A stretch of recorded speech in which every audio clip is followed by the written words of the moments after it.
Haya crocodile inaweza tokea juu. Hiyo sijakula hata unataka nikufe kabla ni. I don't miss you. Na hipo kitakuletea kurudia simu yangu. No, ni sawa. Those who know me will tell you I'm not a lover of large animals. But for you, we roam the different parts of the country and beyond, but just to make sure that we bring you the experience. We educate you, we entertain you, and we inform you.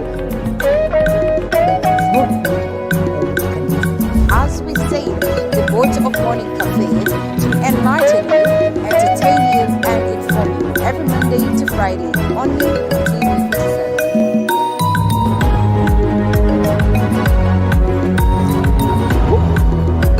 Construction can be quite a task. How do you move from finding your supplies, sourcing the right materials, getting the right labor force to put up your building? Or better yet, how do you source for a building that's already built? Just a small side of land that sits up and just a big project because we are doing. How do you ensure you get the right finishing to bring out the right thing? Make it look good, but also feel good. The buyers in Good this area, evening to you. I hope you're having a fantastic Friday evening so far. You are just in time for TV47 weekend. We've got a lot lined up for you today. Remember, you can interact with us at TV47 Kenya across all social media platforms. But first, let's take a look at the highlights. Men joking about going to a men's conference tonight. You laugh about it, the lucky ones end up having a decent Valentine's to continue Day. across the country from 10 p.m. and 4 a.m. This applies now to the counties in the Lake region as well.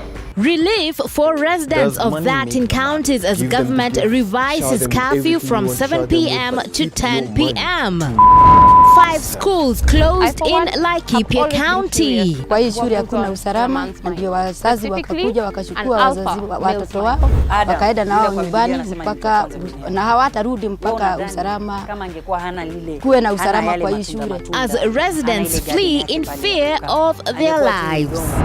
Bittersweet honey.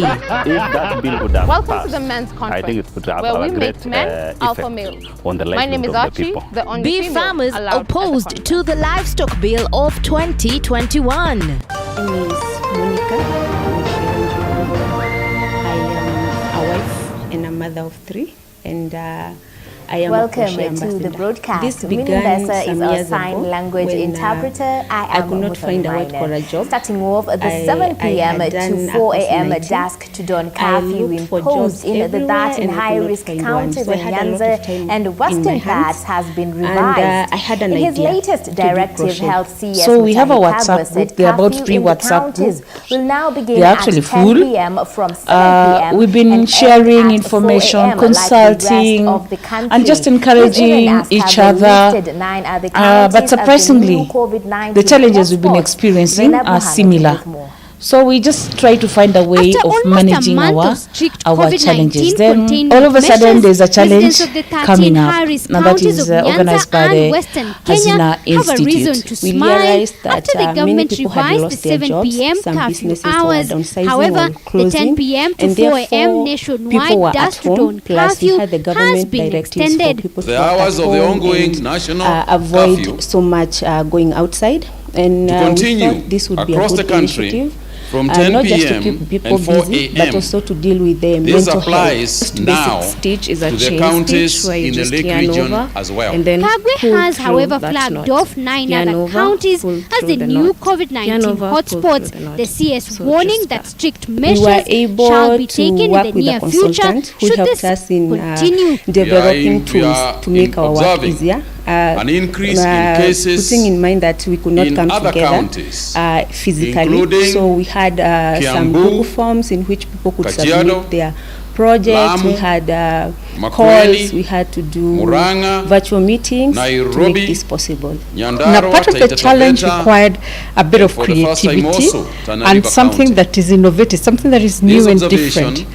And is my role in consistent this season for them with was the to just help them projections of open up increased their spread minds of to see COVID-19 how they can take in a the month simple of July and August show associated with the more modify it, do something different that adds value, that sets it apart from the market. The country This has particular continued to witness a part, rise in COVID-19 cases. I made it over the within past a day. days. It was one Sunday I Fears woke of a up looming fourth and wave it was done. becoming rife. Then later on, 24/7. I did the scarf. During this challenge, we were able to attract around 300 participants, and out of the 300, we were inviting people from other countries. We had people from other 5 countries within Africa, and out of the 300, we had 31 who participated, but 29 submitted their projects. I didn't expect it.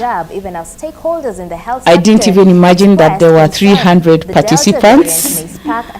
I just assume there are few who As the country continues to experience an upsurge of COVID-19 cases, I'll do my best. schools have been cited as an area of concern. All This for the love comes as of crochet, Gorano but, Secondary School luckily in enough, Nyeri I managed to County win. recorded a Crocheting positivity rate helps of you 88%. keep away negative thoughts. According to the And you know report things like issued by the Health depression, Services Director, dwell Nelson or Muriu, negative thoughts. Like you have 104 problems out of here, you have 180 other issues students here, of like Gorano all that Secondary makes you School feel tested overwhelmed. positive But for now come to COVID-19. crochet, it's just you and your yarn. You just bond and create something. Find it very for personally for I have my people in my family who had had depression, so concerns about the safety with concern I find that right it among helped, teachers like my cousin about helped her a being lot exposed to the since virus. when you're at home, However, you're in your briefing the headspace a country on lot. the state of So COVID-19 in the education being in your sector. headspace is Health quite CS overwhelming. Mutahikagwe, however, So when assured you Kenyans start crocheting, that there is no cause of your mind alarm. is occupied with something instead of your thoughts. 2 months ago, I launched a small business on Instagram where I am selling my products. They say when life gives you lemon, make lemonades. For this group of women, a health global crisis became an opportunity for them to turn their passion into a lucrative business. Zainab Mohammed, TV47 institutions. For that reason, and in the meantime, to ensure safe and continued learning in our education institutions, all teachers are strongly implored to present themselves for vaccination against COVID-19. Friday, the country recorded a positivity rate of 13%, with the Ministry of Health urging a strict adherence to COVID-19 protocols amid warnings of the more infectious Delta variant. 945 people tested positive for COVID-19 in the last 24 hours, with Nairobi recording the highest numbers at 416, followed by Mombasa and Kiambu with 73 new positive cases. 17 people have succumbed to the virus, bringing the total number of deaths from the disease to 3,926. Moving on, for months, politicians in the country have been put on the spot for fueling the spread of COVID-19 disease by holding political gatherings. Against the backdrop of a surge in the rate of infections recently, a governor and 2 members of parliament in Nyeri County on Friday demonstrated another show of defiance to COVID-19 guidelines by holding mass gatherings that went on uninterrupted by police officers. And as David Muthoka reports, this comes barely 24 hours after another political gathering held by Madera MP Rigathi Gachagua was cut short by the men in blue, raising questions on whether police could be selectively applying the law. Within just 6 hours on Friday, the ugly side of the role of politicians in the war on COVID-19 was in full display across various areas in Nyeri County. At least 3 gatherings termed as super spreaders of COVID-19 were simultaneously being held at various parts of the county that is an emerging hotspot for the novel coronavirus, in utter disregard of the ban on political gatherings. The first was by the county boss, who attracted crowds when distributing checks to needy pupils under the county scholarship. Seemingly throwing caution to the wind, tens of people squeezed one another as if oblivious of the dangers lurking within the shadows to get a glimpse of the occasion.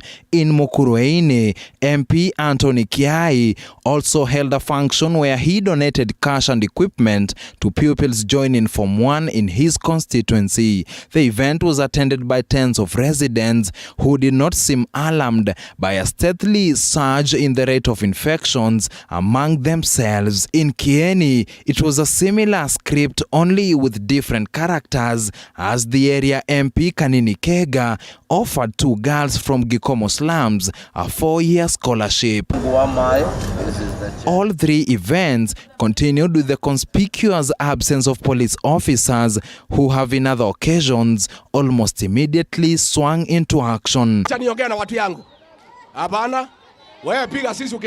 The ostensibly selective enforcement of COVID-19 guidelines coming barely a day after Mathira MP Rigathi Gachagwa's gathering with traders in Karatina, the same county, was cut short by police officers. Ironically, as Kega, Kahiga and Kioi were attracting crowds under the noses of police in the area, Police Inspector General Hilary Mutyambai in Nairobi was sounding an alarm to defiant politicians. Mutyambai warning that the police will not hesitate to crack the whip on anyone flouting COVID-19 regulations. We are not going to have discussion of these matters. Officers take instruction on this, including the commanders. Those meetings have already been prohibited. Ours is to ensure that no such gatherings which endangers the life of the other citizens. This seemingly selective application of law now threatens to put the county and the country on collision course with the looming 4th wave of COVID-19 as numbers rise in other hotspot areas. David Mudhoka, TV47. Thank you, Mudhoka, for that intricating report. Moving on, the fate of at least 2,000 learners at 4 primary schools and a secondary school in Laikipia County is in limbo following the runaway insecurity in the area. Hundreds of families have fled Olmoran area in Laikipia County following the rising cases of violence and banditry attacks affecting hundreds of learners. Willie Dennis Njiru with the story. The welcoming hummingbirds here is a concealment of the reality of an already disturbed zone in Laikipia West constituency, following incessant banditry attacks and livestock thefts in the area. This is Wangwashe Primary School in a pin drop silence, deserted with empty desks, an indicator of the bleak situation on ground. Kwa hii shule hakuna usalama, na ndio wazazi wakakuja wakachukua wazazi watoto wao wakaenda na wao nyumbani mpaka na hawatarudi mpaka usalama kuwe na usalama kwa hii shule. Imekuwa changamoto sana na wanasema kama watauawa wauawe na wazazi wao nyumbani. Na wazazi wao nyumbani. The closure of the learning institution in the area follows a visit by the Interior Cabinet Secretary Dr. Fred Matiang'i to Naibor area in the troubled Laikipia North constituency. During his Wednesday visit, Matiang'i warned of a major crackdown on herders who have invaded private farms, issuing a 1-week ultimatum for illegal herders to vacate the area. Wengine wanasoma lakini watoto wetu wako nyumbani wako na hofu. Hata sijui kama mtoto anaweza kwenda shule ikiwa alisikia bunduki usiku hawezi soma. Wavamizi walikuja na inakaa sasa hata hawa watu hawataki mifugo. Wanakuja kuchukua mifugo. Wakikosa mifugo wanaitisha pesa. Over 20 homes in Wangwashe and Bondeni villages in Olmoran ward that neighbors the volatile Laikipia Nature Conservancy were attacked Wednesday and Thursday and livestock stolen by armed bandits. Ile bunduki iko hapa ni M16, AK47 na G3. Nataka kuuliza Mheshimiwa Matiang'i. Aliyesema ni nyang'anyo bunduki nikiwa NPR. Yeye ndiye anakuja kuniua. Kwa sababu alipatiana Buduki yangu ikaenda ikaeko store. Mimi mwenyewe ninakuja kukutwa na buduki 10. Na mimi nikiwa kijana wa miaka 34, watu wakikuja kunivabia nikiwa pamoja na watoto wangu ni hatari. Unaona midomo yao vile nakauka shauri ya jana tu. Sasa mnafikiria nini serikali? Kanyinyi hapana ona huruma ya wase. On Thursday, armed bandits attacked, shot indiscriminatively at residents, killing a 37-year-old father of 6 who had sought refuge on a bicycle. Wakati walikuja, walitagulia hapa kwangu. Wakamulika wakaanza kupiga marisasi hapa kwa tanki. Wakaenda huko kwa vijana, wakaona ng'ombe pahali nilikuwa nafugia, wanaanza kumwambia afugue, wamwambie pahali ng'ombe walipeleka, akasema hakuna ng'ombe. Na leo hii hawa wananchi ambao mnaona hapa wanajiuliza tutalala wapi. Kwa hivyo nataka kuuliza waziri wa usalama Bwana Matiang'i, ikiwezekana ile muda mfupi anaweza chukua akuje, kwa sababu tunajua ako na uwezo. With the intervention of joint security forces, the body was moved to Nyahururu County Referral Hospital mortuary. Walishughulia kila mahali, walisuguka maboma 8, na dakika ya mwisho tukaorganize serikali ikakuja. Nebusi ilikuwa na hivyo, lakini mimi nauliza hiyo serikali tunaenda mpaka Kinaba na watoto yangu, na hii mkoki inasaidia na bibi ya Charago. The residents continued to flee, vowing not to take their children to school until normalcy returns. TV47, I'm Willie Dennis Njiru. It is indeed such a gut-wrenching report there on matters insecurity in LAIKIPIA. Our condolences to the families that are deeply affected. Now that report takes us for a very fast, short break. We will be right back with more. Do stay with us.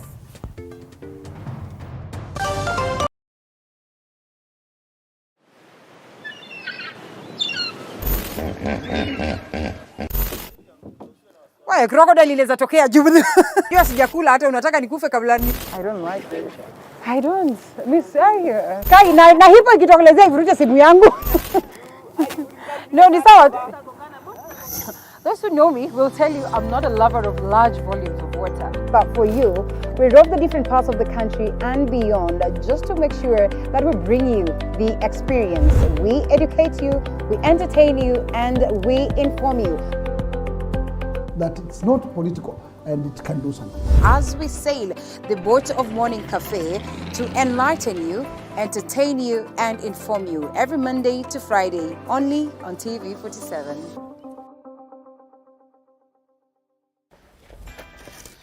Woo. Construction can be quite a task, but how do you move from finding your piece of land, sourcing the right materials, getting the right labor force to put up your building? Or better yet, how do you source for a building that's already built? Just a small size of land can suit just a big maisonette because you are going high. How do you ensure you get the right finishes to bring out the aesthetic value of your property and make it not only look good, but also feel good? The buyers in this area are the buyers who are able to pay cash. Well, we have it right here on The Realtor on TV47, where we demystify building right here in Kenya and analyze the property industry for you to take advantage when acquiring your next piece of property. Every February, we hear men joking about going to a men's conference on Valentine's Day. We laugh about it, the lucky ones end up having a decent Valentine's Day, and we move on.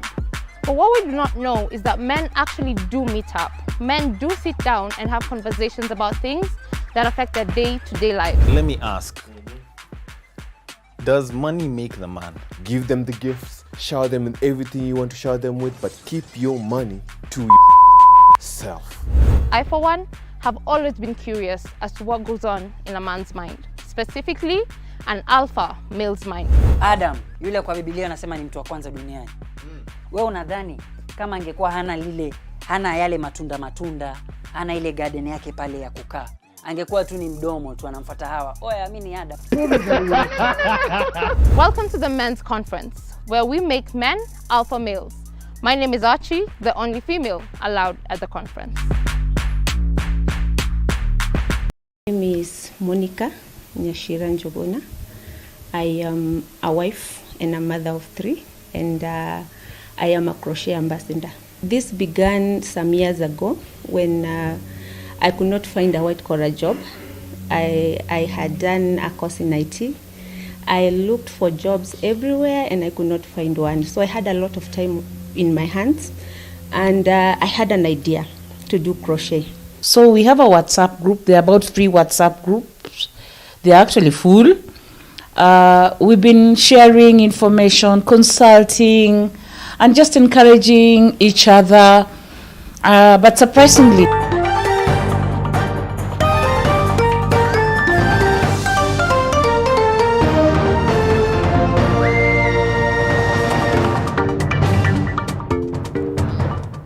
Welcome back to TV47 Weekend. Now, Wiper leader Kalonzo Musyoka has criticized a move by Orange Democratic Party to leave the NASA coalition, saying there is nothing new on the move since his party initiated the process. And as Liza Mutuku reports, Kalonzo has urged Raila to return the favor and support his presidential ambitions in next year's general elections.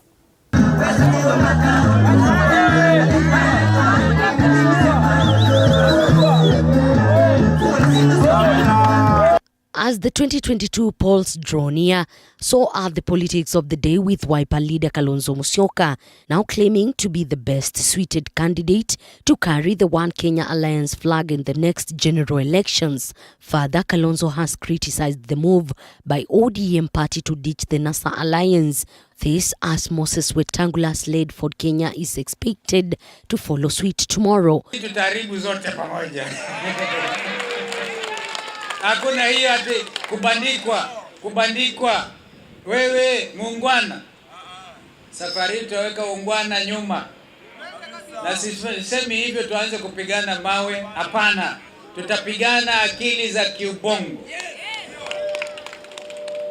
Tutafanya vita ambavyo vitatofautisha baina ya wale ambao wanatumia wananchi kama kiatu na kutupa, na wale servant leaders ambao wanaonekana na historia yao. Kalonzo, who is on a charm offensive tour of the coast region, has called on ODM boss Raila Odinga to return the favor by supporting him in the 2022 polls, saying he will not play second fiddle in next year's polls.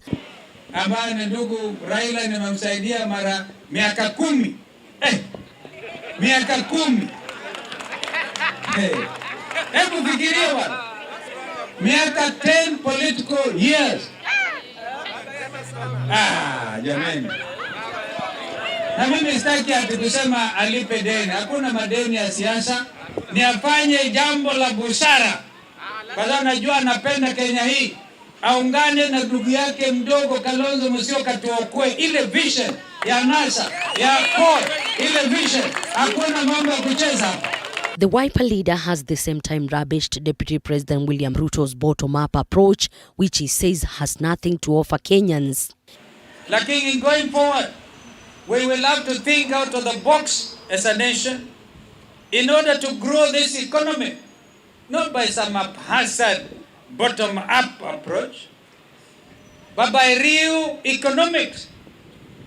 Make Mombasa a free port, ifuatiliwe na Lamu. Mutaona hata standard railway gauge itakuwa kazi haitoshi. Any serious presidential candidate will not only need 1 or 2 regions to win the presidency, but a huge percentage from every region in the country, with all the parties now going back to Mwananchi to hunt for votes. Elizabeth Mutuku, TV47. Indeed, a lot is brewing there in Mati's politics. Now, moving on, CHEMELIL MP DIDMUS Barasa is making headlines again after he was filmed slapping a contractor in Bungoma County. In the clip, the legislator in his signature red hat is seen slapping the contractor identified as Stephen Masinde. Mike Kagwango reports from Bungoma. CHEMELIL MP DIDMUS Baraza is making headlines again after he was filmed slapping a contractor in Bungoma County. In the clip, the legislator in his signature red hat is seen slapping the contractor identified as Stephen Masinde.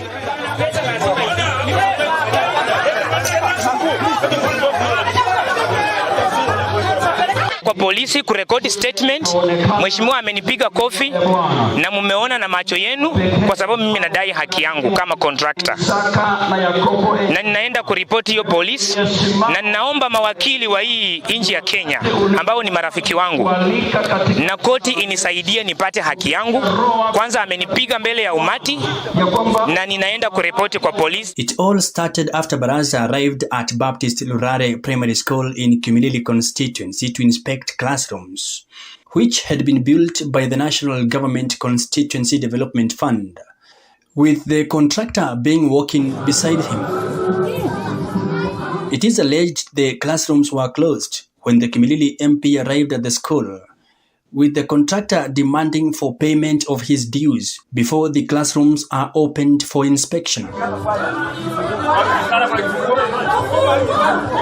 Badala ya kutulipa pesa zetu, anakuja kwa vita na kupiga watu makofi. Imeonekana kwa kila mtu. Tumefanya kazi na hatujalipwa hata shilingi moja. Mnaweza mkaona darasa vile zinafanana. Sasa saa hizi anatangaza ya kwamba amerenovate madarasa na hakuna kitu ambayo amepatia contractor. Speaking after the altercation, the legislator castigated the contractor for allegedly failing to follow due procedure in demanding for pay. Ukipewa kazi na serikali ya Kenya, ukidai kama kuna pesa ambaye hujalipwa, kuna procedure ambayo inafaa ufanye. Hii ni shule ya serikali ya Kenya. Hawezi ukakuja hapa na kiburi ati unafunga hapo ati watoto wasiingie hapo wasome. Hii ni mali ya serikali, wewe utakuwa ni mtu mhalifu. Ni mtakana ushikwe upelekwe mahakamani. For TV47 from Bungoma, Mike Kagwang.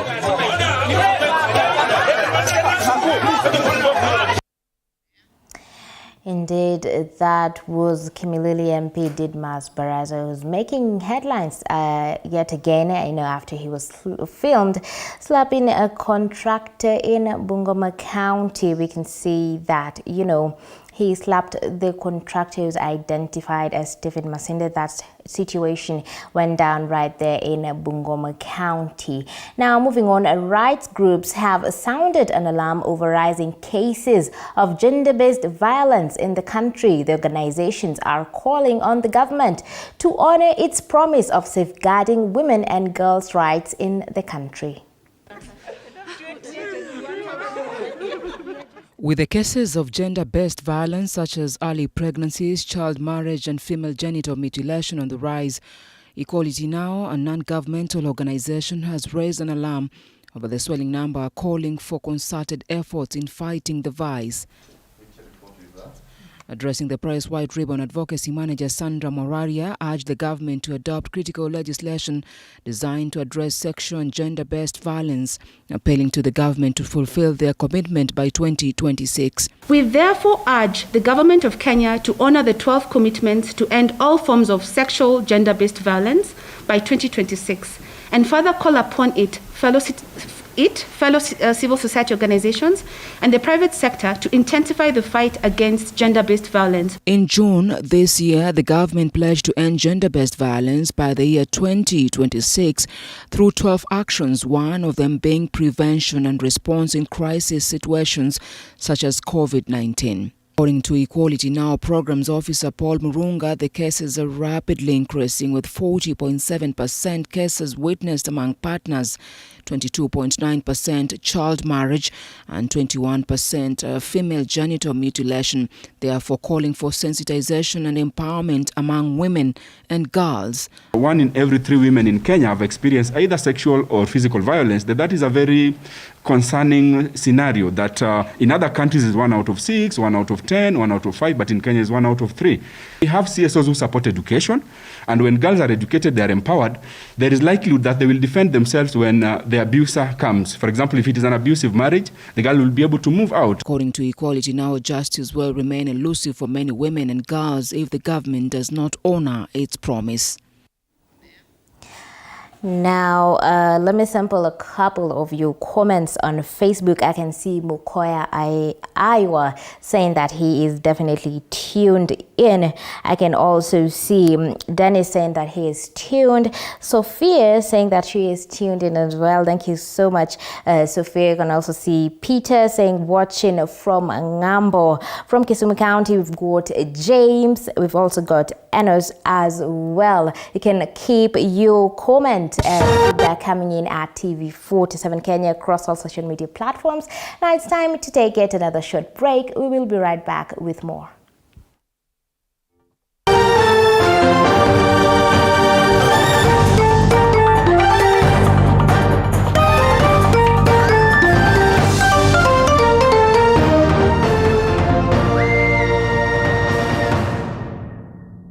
You are watching.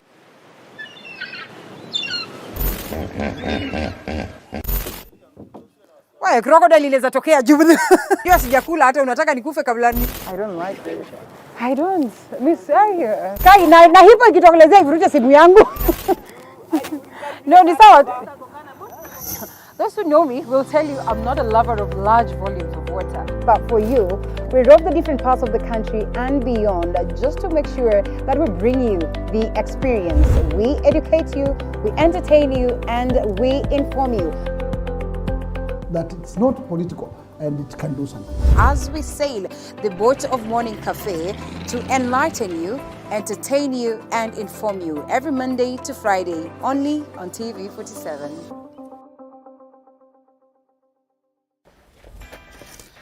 Woo. Construction can be quite a task, but how do you move from finding your piece of land, sourcing the right materials, getting the right labor force to put up your building?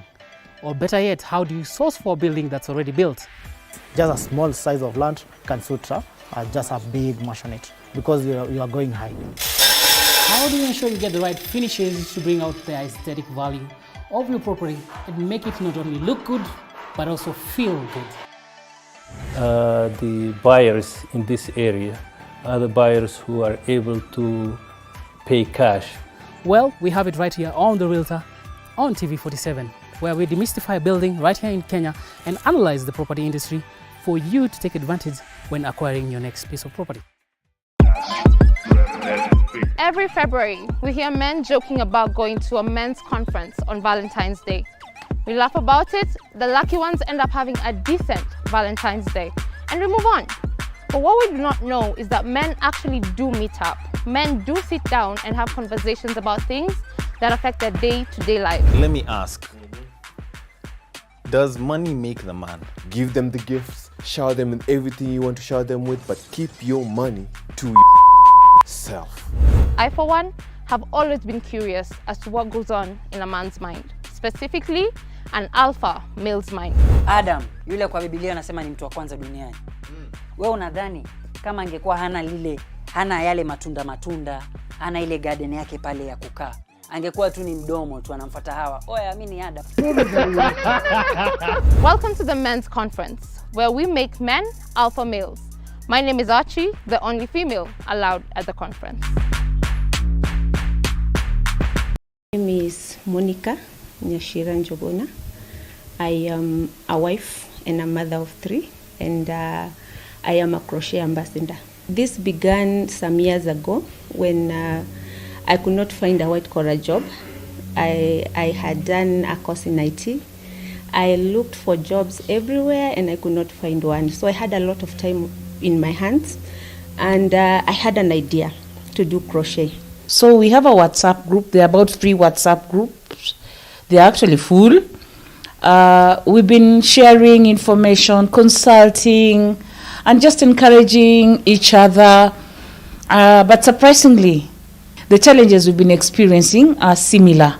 So we just try to find a way of managing our challenges. Then all of a sudden there's a challenge coming up, and that is organized by the Hazina Institute. We realized that many people had lost their jobs. Some businesses were downsizing or closing, and therefore people were at home. Plus, we had the government directives for people to work at home and avoid so much going outside. And we thought this would be a good initiative, not just to keep people busy, but also to deal with their mental health. Most basic stitch is a chain stitch where you just yarn over and then pull through that knot. Yarn over, pull through the knot. Yarn over, pull through the knot. So just that.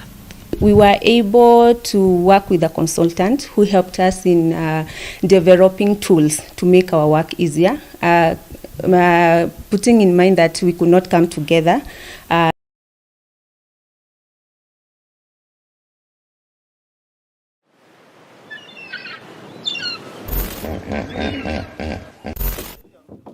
Why crocodile inaweza tokea juu. Hiyo sijakula hata unataka nikufe kabla ni. I don't like this. I don't. Miss Kai na hipo ikitokelezea ivuruche simu yangu. No, ni sawa. Those who know me will tell you I'm not a lover.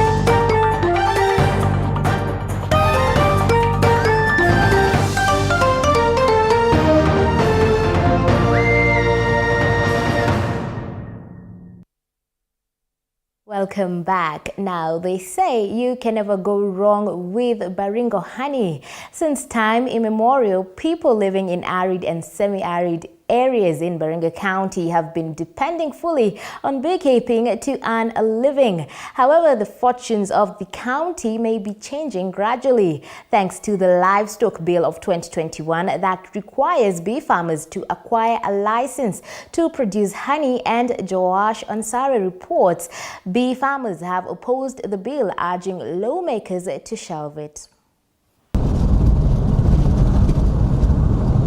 Beekeeping in arid and semi-arid areas is the main farming activity for residents who depend on it fully to earn a living, since the area is usually dry and cannot support any meaningful agricultural activities.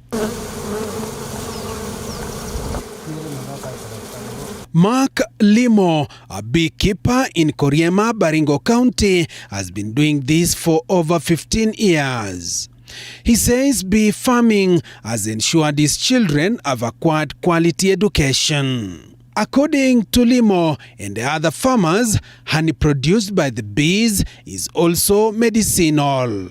Nilikuwa na msinga, zaidi ya msinga kama 150 kwa area hii, na ananisaidia kabisa kwa maneno ya mara ni kama dawa ya kusaidia, kwa sababu mara watu wa jirani wengine mara mgonjwa nini, ananiambia nisaidie kama ni dawa kabisa, anatusaidia kama ni dawa.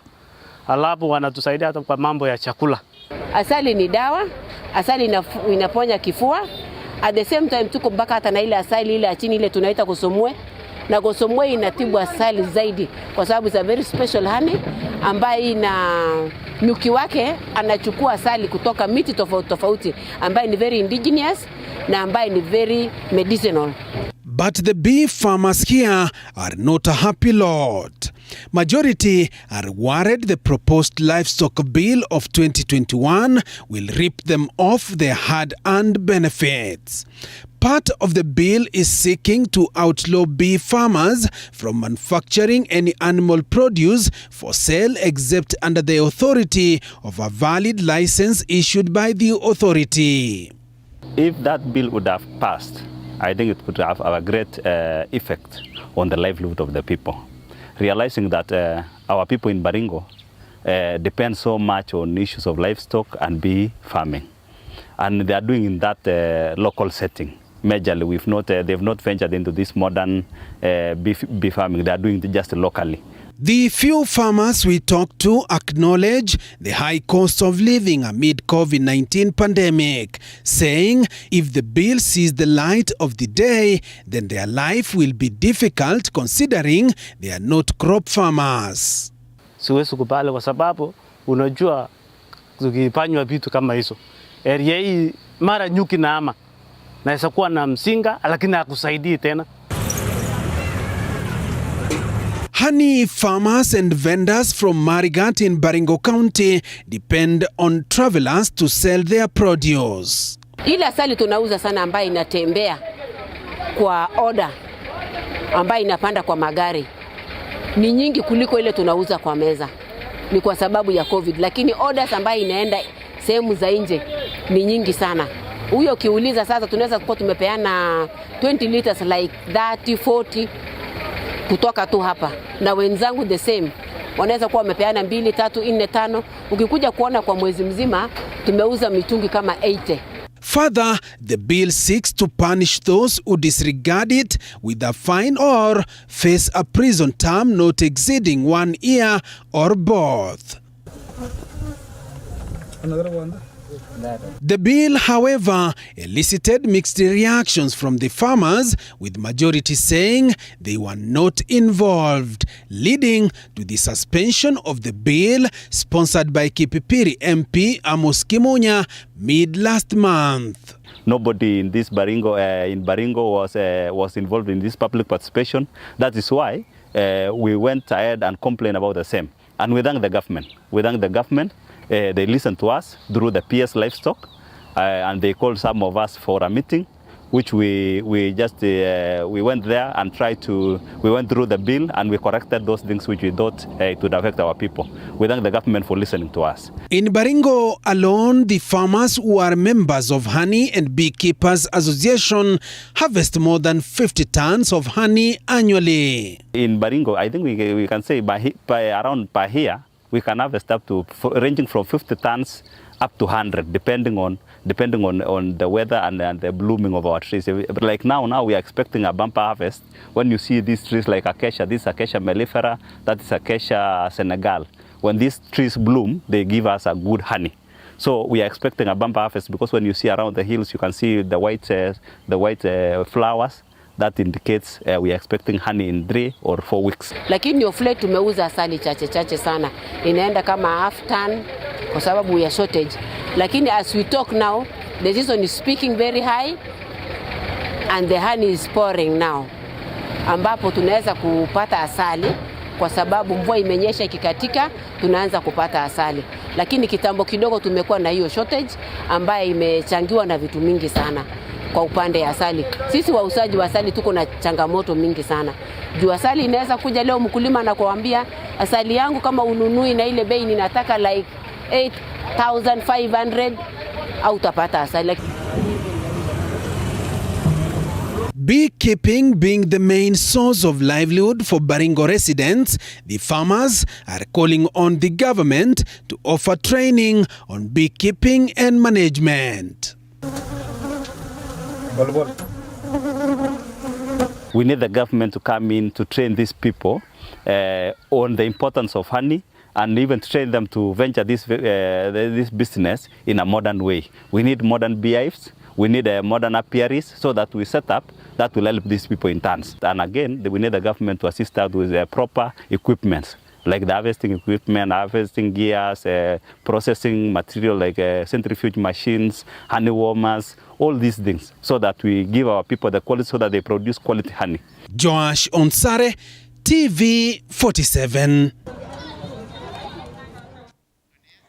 Thank you, Josh Ansari, for giving us an introspect on the beef farmers in Baringo County who are opposing the livestock bill of 2021. Now, moving on, residents of Thika Town in Kiambu County have decried increasing cases of muggings in the area. It is alleged the criminals snatched the victims' phones, bags, and other valuables while riding on speeding motorcycles.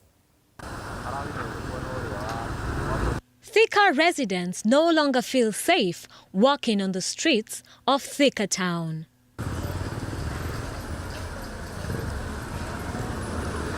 The increased hit-and-run robbery cases have left many residents poor.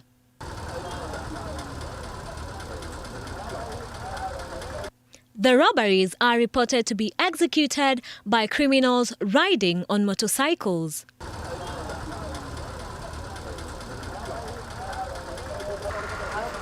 According to the victims, the muggers have mastered the art of executing the act within a few minutes.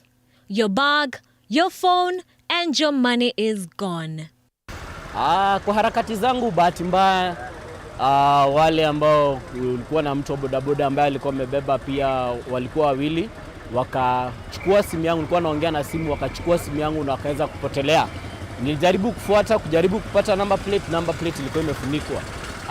Kwa hivyo singeweza, nikaenda nikaripoti polisi, nikapeana hiyo email, hiyo simu bado haijapatikana. Addressing journalists in his office, Thika West head of DCI, Joseph Juvi, said that detectives have enhanced operations within the busy town to arrest the situation. Ningependa kusema kwamba pande ya Thika usalama tumeimarisha. Tuna ile taabu ya usalama, watu kutokuwa na usalama, isipokuwa kuna juzi tulikuwa na visa vya watu kunyang'anywa simu wakiwa kwa pikipiki na vijana wakiwa kwa pikipiki, na tumeweza kuanzisha operation.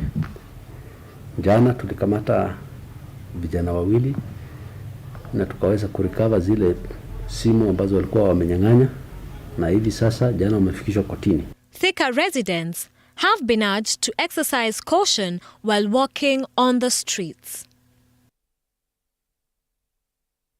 It is indeed such a worrying factor going on there in Thika town. Now, moving on, troubles at the CHEMELIL sugar factory are mounting. Workers have downed their tools with farmers' source of livelihood slowly shrinking. James reports on the latest hurdle of the miller's growth. All gates closed. Workers come to a grinding halt at CHEMELIL sugar factory. No one is allowed to come in or go out until the engines roar back to life. A demand made by truck drivers to have their canes offloaded from their trucks. Miwa inakauka kwa shamba, matinga zote zimekwama hapa. Tunaomba kampuni wafanye kazi ili tumwage miwa. Wafanyikazi waligoma. Factory iko mzuri, waligoma, wanataka msara. Kitu inaitwa full salary. Bila kutueleza watakuwa na mgomo.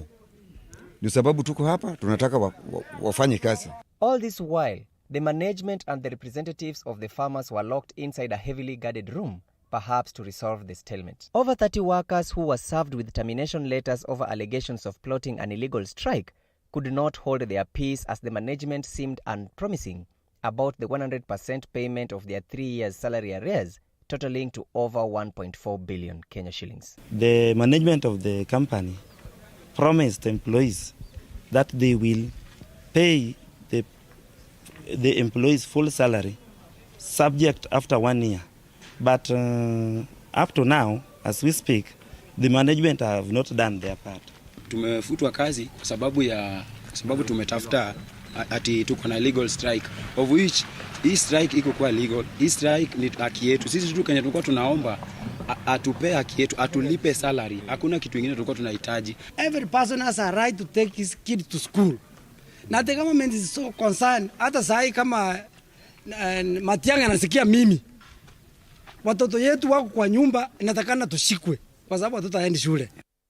According to the managing director, Gabriel Nyangweso, the company resorted to pay a fraction of the salaries to its employees but paid farmers and truck drivers in full.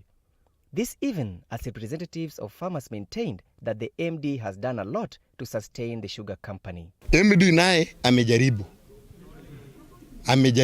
na ametoa CHEMELIL mbali kama CHEMELIL ana chochote. It started with no government money, but the MD tried by all means and crushed the whole of that period. Your company has not been working well, but the MD has been trying. And after a long deliberation, they registered a dispute that they are not accepting any other condition other than full salary. So we left there telling them that, okay, if that be the case, let's review it at the FKE where we were. While speaking to TV47, the General Secretary of the Kenya Union of Sugar Plantation Workers maintained that CHEMELIL Sugar Company is on its deathbed, noting that if the company does not pay its employees in full, the association will have no choice but to demand for the sacking of the factory's management. It's not special. If he doesn't perform, he will go. You know, CHEMELIL is not like these other kibos or other companies where there are personal investments. This is a parastatal. If you don't perform very well in a parastatal organization, you will be kicked out. As the management meets on 2nd of August at the Federation of Kenya Employees to chart the way forward, employees at CHEMELIL Sugar Company can only hope to understand why they can't enjoy the products of their labor as much as the farmers and the transporters. James Okoth for TV47 in Kisumu County. Indeed, may their pleas be heard and reviewed. Now let's cross over to EMBU County, where a 65-year-old man in the county has invented a machine that generates electricity. The versatile machine that was developed by the man, who is a Class 5 dropout, can also pump water for irrigation. This story was produced by Kimodo Karano. Most of Mbere North area in Embu County does not have access to electricity. When night falls, most areas remain in the dark. But 65-year-old Paul Ndwiga has sought to change that. The Class 5 dropout has invented a power plant. Stima nifikiria wakati nilikuwa na kinanda ya kuweka mawe. Sasa nikaona hiyo inatumia pesa mingi ukitumia makaa.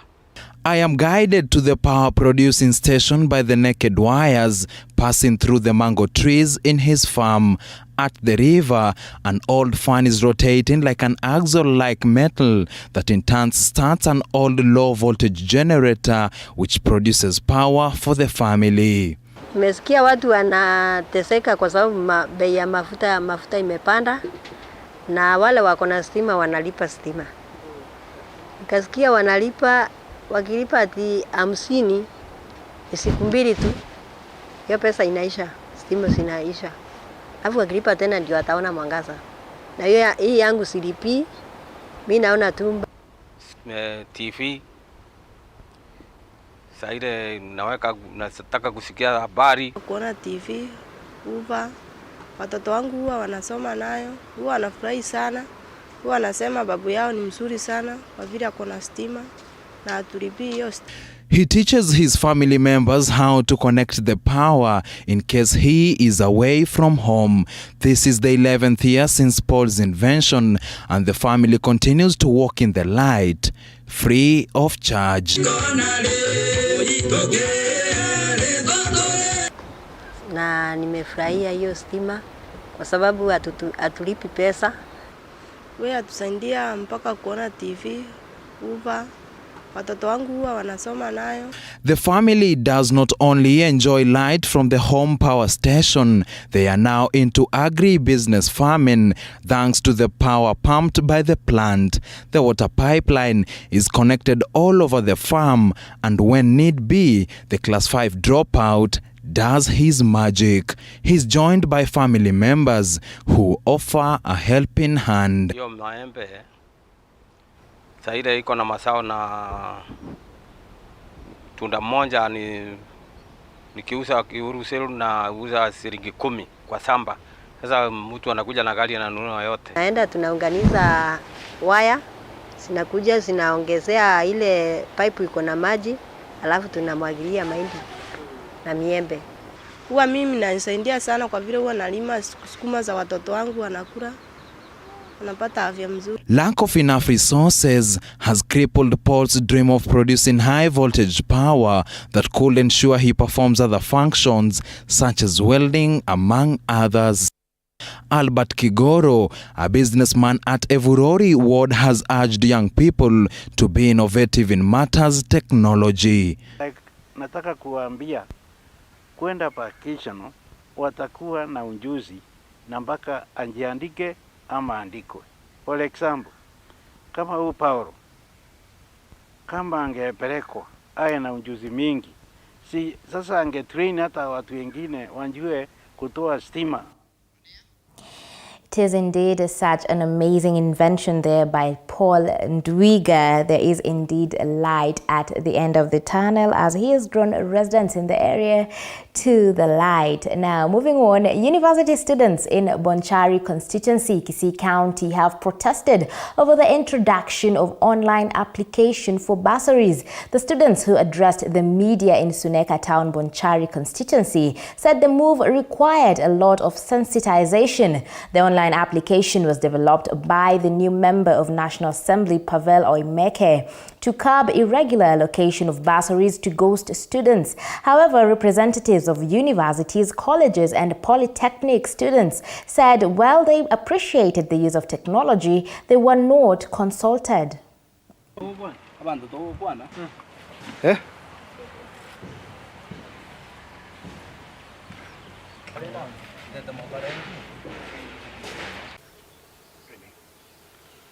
Comrades, power! Power! Comrades, power!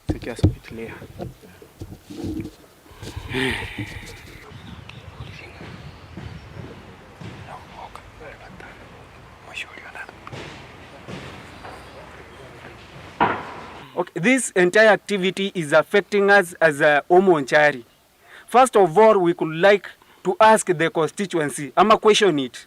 Does it mean that the entire constituency lacks funds, or rather IT specialists who will develop a website that will enable us do applications? Because actually these are where we are going to channel our details, personal details. We are going to channel this to somebody's personal email. Because when you check the email that was given, which is Bonchari 2021 at gmail.com, the domain of that email refers you directly to somebody's personal email. Tuna request government watoe final release tujue our other siblings wenye waliitwa kwa campuses, various campuses through CUSIPs,